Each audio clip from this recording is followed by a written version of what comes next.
वो कौन सा रोज़ादार है कि रमज़ान में उसमें रोज़ा फ़र्ज़ होने के बावजूद अगर उसने बिला उज़्र शर्त अपना रोज़ा खा लिया तो उस पर कफ़ारा लाज़िम नहीं।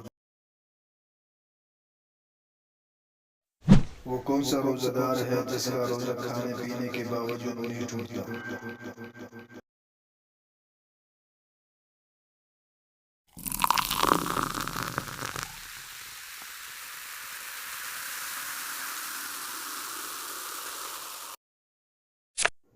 किसी ने इस हाल में सुबह किया रोज़ा रखने की नीयत नहीं थी, फिर ज़वाल से पहले नीयत कर लिया और उसके बाद जानबूझकर खा लिया तो इस पर कफ़ारा लाज़िम नहीं।